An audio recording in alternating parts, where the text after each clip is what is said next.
We have nearly had the same iPhone design for the past 4 years, and guess what? We're about to get the same exact design with the iPhone 16 and the iPhone 16 Pro. But what if there was something new on the horizon, something different? A total shakeup of the entire iPhone market with a model that isn't chasing the same boring design or the same iPhone philosophy. What if this is truly a different iPhone design focused on branching out and finding a new audience? Well, that is what we are hearing with the latest rumors about the new iPhone Air. And no, this isn't just another iPhone mini or an iPhone Plus model with the same design principles, just take a normal iPhone model or make it bigger or smaller. No, this iPhone Air would be one of the most radical iPhone designs yet, and it could be one of the biggest shakeups in the way that Apple markets and sells new iPhones, leading not only to a new model, but an entirely new lineup with more models to fit a specific audience rather than a one-size-fits-all solution, which has kind of been with us since the Steve Jobs era. So in this video, I'm going to tell you not only what the iPhone Air is, but why it's so important and why it's forward-looking in a market segment that seems stale and less exciting than years past. But before we talk about the future of the iPhone, let me tell you why you need to upgrade your current desk setup to a standing desk, and that's where our friends at FlexiSpot come in with their new E7 Pro desk. First of all, this desk was super easy to have shipped directly to me, and it was even easier to set up with very simple instructions. And believe me, I'm awful at assembling things, so if I can do it, you can do it. Secondly, this is just a great desk all around and comes with a lot of premium features and a lot of customization. I love the bamboo wood top mine shipped with. I think it looks really sleek and minimal, but also premium. This desk is also super sturdy. FlexiSpot says it can carry up to 440 pounds in total, which is kind of crazy, and its extra wide legs means that it's stable even at its highest height. I also love how easy it is to adjust this desk, whether you need to do a few micro adjustments for better posture or fully go from standing mode to sitting mode in just a few seconds. And FlexiSpot provides all different types of standing desks or ergonomic chairs to meet your demands with a ton of different budgets and options like their E7 Plus model, which is a great value desk, and even better during FlexiSpot's anniversary sale. To find your perfect FlexiSpot desk, check the link in the description, and thank you to FlexiSpot for upgrading my desk setup and for sponsoring this video. First of all, why is Apple making an iPhone Air? Well, to understand this, we need only to look at Apple's history, and instead of asking why, we should be asking why not? You see, the iPhone is very unique among all Apple products in that for the past 17 years of this product being available on the market, Apple has had very little variation in what it offers. For the first years of the iPhone, Apple really only offered one model in different storage tiers. Eventually, they experimented with a cheaper model, the iPhone 5C, but that was considered a bit of a flop because it was seen as a cheaper iPhone without any of the new exciting features, and even with a lower price, it didn't really attract the usual Apple market, which isn't as price sensitive as other markets. Fast forward a few years later, and Apple would eventually experiment again, this time with a more successful hit, the iPhone SE, which packed in more modern specs into the older iPhone 5S design. However, the success of the iPhone SE had less to do with price, but the success of that phone was directly tied to its old form factor. At the time, Apple was moving up in screen size and form factor size to the iPhone 6 and 6 Plus, and this was a radical departure in form factor to what iPhone users were used to. Naturally, this led a lot of users to gravitate towards the iPhone SE because it was a form factor they were comfortable with. Eventually, fear of big phones went away, and in fact, it led to more sales for Apple as the iPhone 6 and 6 Plus, the 6S, the 6S Plus, they both proved to be hugely successful phones, and as you know, we've gotten bigger and bigger and bigger iPhones year over year, and even this year with the 16 or rather the 16 Pro, that is rumored to get, once again, even bigger. And since then, we have seen very little what I would call breakout phones that differentiated from the mold, except for different screen sizes. This is except for one model, which was also a huge hit in the iPhone's history, and it was really different, the iPhone X. That phone got rid of the home button. It had a full screen design, Face ID, a notch, a stainless steel frame, and an OLED display. More importantly, it just looked vastly different to any of the other iPhone models that came before it, and it even increased to a $1,000 price tag, an unheard of price for a smartphone at the time, and it was a hit. And it was the direct cause of an entirely new iPhone lineup that continues to be Apple's most successful, the iPhone Pro. And for the most part, Apple has kept that relative lineup the same for the past 6 iPhone iterations. A normal iPhone and a Pro iPhone, and then a normal iPhone with 2 sizes, whether that is the iPhone mini or the iPhone Plus, and then the iPhone Pro and the Pro Max. However, there's also been a really big problem with this strategy, particularly with the mini and plus size variants. Well, because it isn't different enough in looks or features to win people over. It's just another screen size in the same exact iPhone experience. Consumers want something new, something unique, something that's different, and quite frankly, something that's cool. Apple has done this plenty of times in other products they make. The MacBook Air was a radical departure from laptop designs of the past, focusing on a thin and lightweight design. It didn't have the best screen or the best specs, but it looked cool and literally pushed the envelope of laptop design. You like what I did there? I liked what I did there. That was masterful. That's why you come to Greg's Gadgets. So smart, not dumb.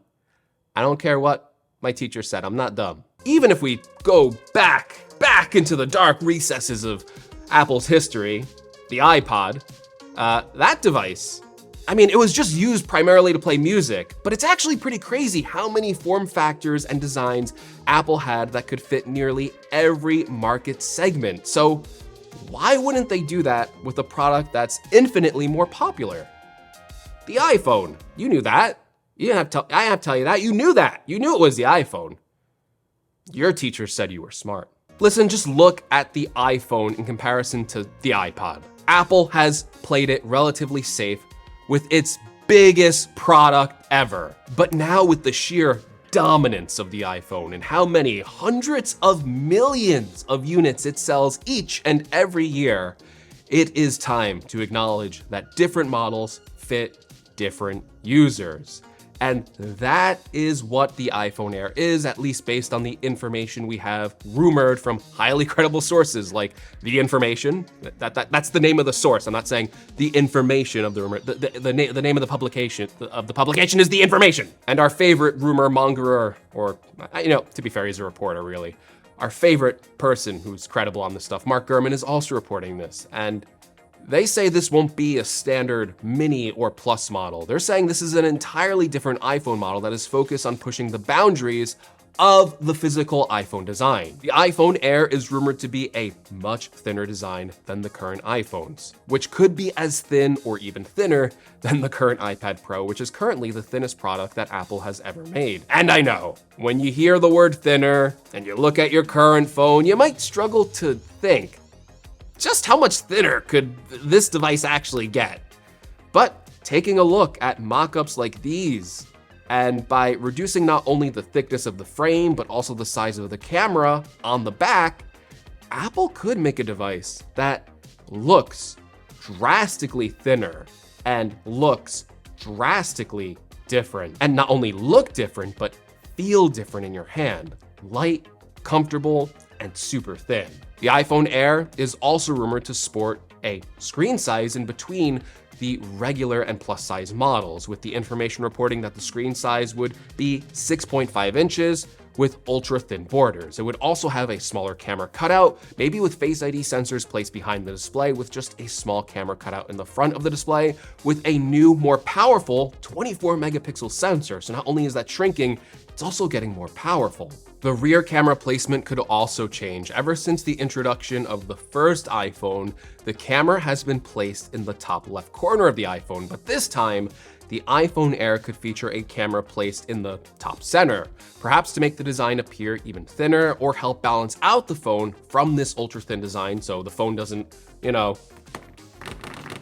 wobble when placed on a table. Wouldn't that be great? Now, there are some rumors even saying that this would be a single 48 megapixel camera, but I think especially if the camera bump is placed in the middle of the phone, we would see Apple keeping a 2-camera design, especially because they're all in on like spatial video and all that. I don't think they'd want to get rid of that. The iPhone Air is also rumored to come with an A19 chip, which would be the latest chip when this phone is released in 2025. But this phone, despite having still admirable specs, isn't going to have a better camera than the Pro models, or better battery life. It's not going to have the fastest processor. It's not the A19 Pro, and it's not going to be made from the most premium metals. Current rumors say the sides of this phone will be aluminum or an aluminum titanium mixture, but mostly aluminum. And the rumors are also not sure on the pricing of this model. Some say it's going to be an even more premium phone than the Pro phone, a $1,300 device.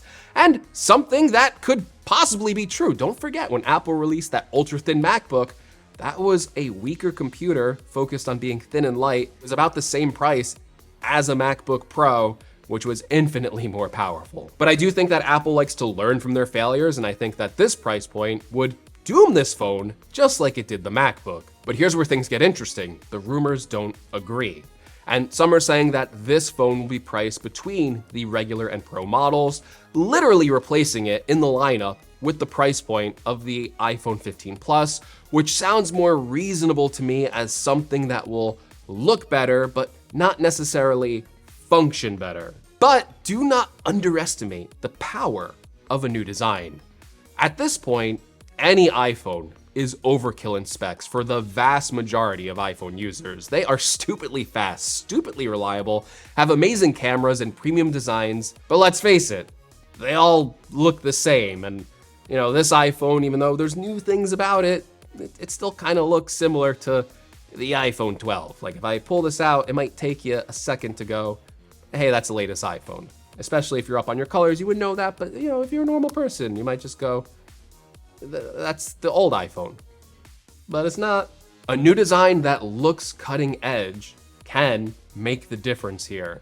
And it takes everything we love about our current iPhones and just packs them into a sleeker and sexier form factor. It is something that will impress a larger market of normal consumers rather than touting about something like the chip is faster. At this point, I think most people don't care about that stuff. A $900 iPhone that looks different with a drastically thinner form factor on the bleeding edge of what is possible for a physical form factor design will sell well. The only problem is we'll have to wait patiently until 2025 to see the fruit of these labors. See what I did there? Fruit of these labors? Apple? Fruit? My teacher said I was dumb. My teacher said I was dumb, but I think I'm pretty smart. I think I'm pretty smart. Now, if you're sitting here watching this and going, well, Greg, the iPhone Air isn't even that exciting. It's just a thinner iPhone. Who cares? Well, I think you have to pay more attention to the philosophy of what an iPhone Air would mean for the entire iPhone lineup, because this may not be the end of experimental iPhone designs, because we have rumors of a folding iPhone and even a more premium iPhone Ultra. And I think the moral of the story is Apple has been playing it safe with iPhone designs. And with so many customers and so many markets, the one iPhone model doesn't work anymore. Hell, the 2 iPhone model doesn't work anymore. But that's what I think about this rumored iPhone Air and why I think Apple needs to shake things up a bit. Not just with the iPhone, but across all of their product designs. As always, I want to know your take on the iPhone Air in the comments below. Are you excited about this phone? Do you think that even if this is like the same exact specs as a regular iPhone and it's just drastically thinner, does that excite you? Because honestly, as someone that's into Apple products over all these years, I gotta be honest, I always like when they made a super thin design. I always went, it's cool to see technology that already exists packed into a form factor that you thought was kind of impossible. And I feel like it's been a while since we've gotten that. I feel like the iPad Pro recently was close to that, but still, in a smaller form factor like an iPhone, I think that's exciting. But I want to hear from you. Let me know, do you think that's exciting? Do you think I'm dumb like my teachers did? But if you didn't, give this video a like. If you want to see more, make sure you're subscribed, and I'll catch you in the next one.